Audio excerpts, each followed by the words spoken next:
The opinions expressed on the program you are watching are not necessarily those of Shaw Cable Systems or of the station. Through our access policy, we provide the opportunity for community groups and individuals to express their points of view.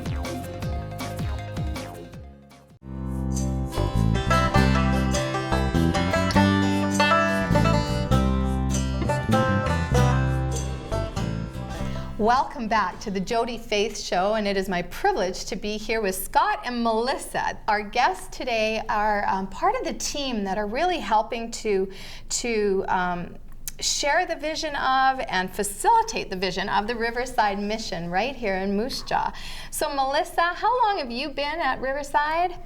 It's just been under a year that I've been working at Riverside. Okay, and one of the things we like to do on this show is actually talk about how did you come to be part of the Hands United, working to help these folks who maybe are marginalized and needing a little bit of extra hand up. How did you come to be part of this? Well, I grew up in a home where my parents just invited marginalized people into their home, special occasions, and I just came to love working with marginalized people and how real they were.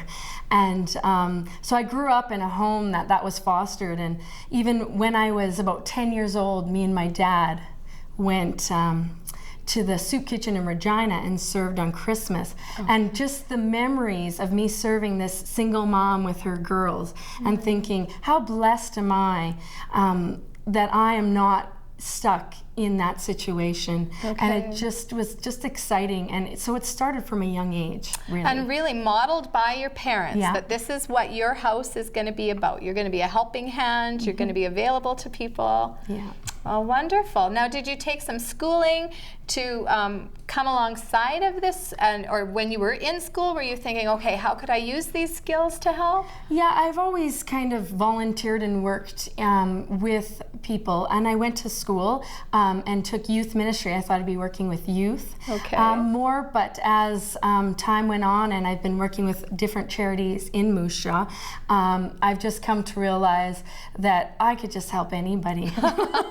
There you go. It doesn't have to be just youth. Oh, that's awesome. Yeah. Well, thank you for sharing your story, and thank you for helping those that are just looking for that extra little bit of encouragement in their world, hey? And Scott, you as executive director have this great learning curve that you've been on. You say it's been really amazing, but I can imagine that when you look back on your life and you see sort of the path that you've lived, it's a remarkable place to be today. Yes, it is. It's a very rewarding place to be. Okay, so tell our viewers a little bit about your story and how you came to have a heart for those who would be needing that word of encouragement and helping hand. Well, I was raised as a teenager. I went to a foster home and had some very effective modeling. Where the house parents I had and the director of the home were truly committed and wonderful people, and were there to help somebody who was in need. And I happened to be that person, my brothers and myself, and so I guess it's, from that time, being raised in that kind of a situation, you always have something inside you that feels that you need to give back, and this certainly allows that opportunity. All right, so giving back to a system that you know works. Yes, I know that letting somebody know that you care about them works. That's what people need the most, to be cared for. Okay. In whatever form or that takes, whatever action you need to do that. But what gives people value is the fact that you care for them. Somebody cares for you. Right. So although you are both involved in the administration of this building and this organization and this, wonderful charitable foundation, is really nothing compared to the caring hearts that you bring. Would you say that that's the priority of yourselves and the people that you're working with, the volunteers and the other staff members? Is that what you're trying to cultivate? I think so. The best part, I think, of our day is the interaction we have with people, whether they're the volunteers, the other staff, or the clients. It's that community that we develop through our work, what we do there, and that's the most rewarding part. There you go. And I can imagine that for some of these folks that come in, they're in a place of real devastation, a place of hurt, and maybe a place of hopelessness. And just by your story and being able to say, hey, there was a time in my life. Like, how do you share that when you're interacting? I know the interaction becomes conversation, and conversation can become friendship. Like, what are you modeling to them through your experiences and how you came through all that? Well, people interpret their experiences differently, and I was very fortunate. My experience was always very good from the time I was in that home and through.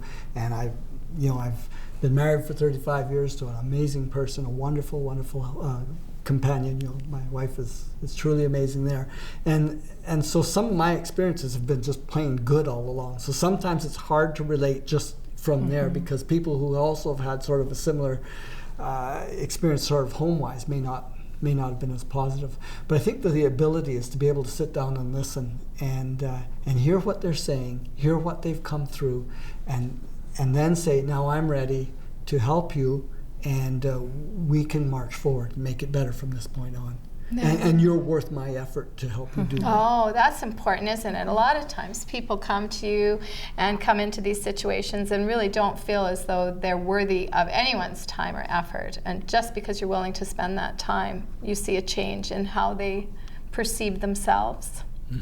When you deal with things like homelessness and some of the issues we deal with, a full belly or a roof over your head doesn't always answer the problem.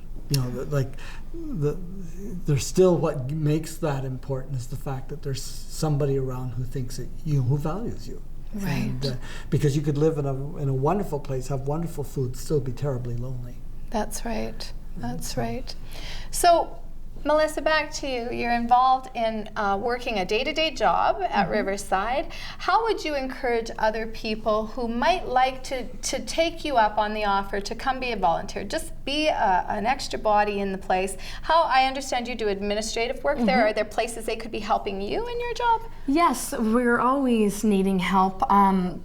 As of right now, a lot of the tech side of things, I'm kind of balancing a bunch of plates at once, and it's hard to do everything correct, but it would be great. I know we need someone for sure, like, to do a website for us. Okay. We have everything in place. We just need someone to come alongside and do that. And we're hoping to do a volunteer appreciation night. So even just some people coming to help with that, just to bless our volunteers, because I kind of do a lot of volunteer coordinating and that kind of thing. And it's kind of hard because I have so many volunteers and I'm only one person to coordinate. So I could use a lot of help with that as well. So a volunteer coordinator of the volunteer appreciation thing could work too, right? Yeah. Just if somebody had time to come along and help.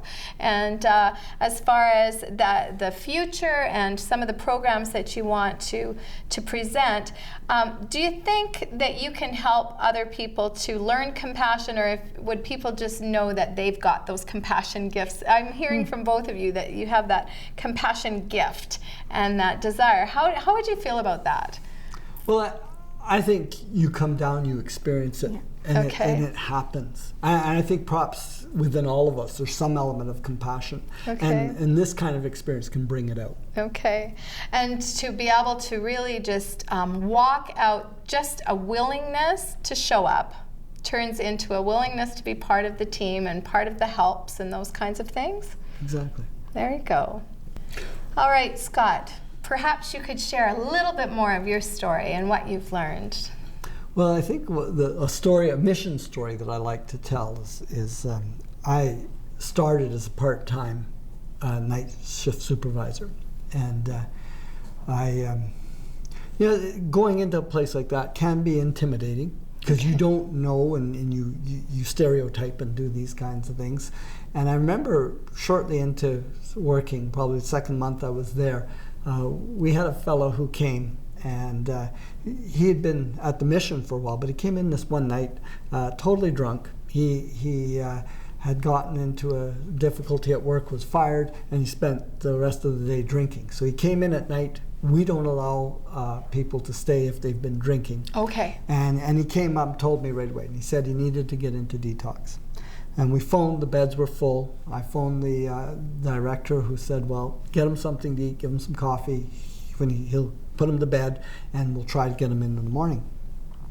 He was a big man. He was known for his love of brawling when he'd been drinking. Oh, okay. Okay. And so anyhow, I took him into the kitchen and got him a sandwich and some coffee and got him some things going. We'd already served supper to our shelter guests, and so nobody else was supposed to come in the kitchen. But these two guys from the shelter did come in anyways. And they didn't ask if they could come in. They just said, we're coming in, we're having coffee with you. And rather than argue the point, I just let them come in and stay. Well, we dealt with this fella, got him fed and everything else, and eventually got him off to bed. And it turned out through that whole course of the event, I recognized or realized how much I needed these guys who helped me kind of pacify him and everything else. And so after we got him settled down, I said to the guys, I said, thank you very much for coming and I appreciate your help. And they said, don't you ever forget this. We know what you do for us. We're watching your back.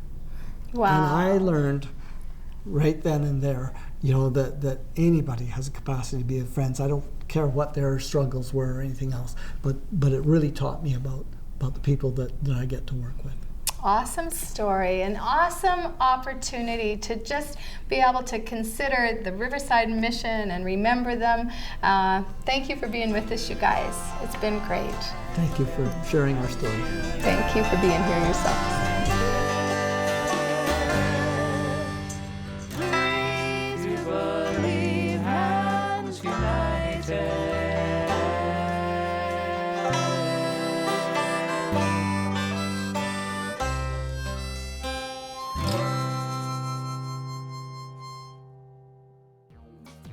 The opinions expressed on the program you have just watched are not necessarily those of Shaw Cable Systems or of this station.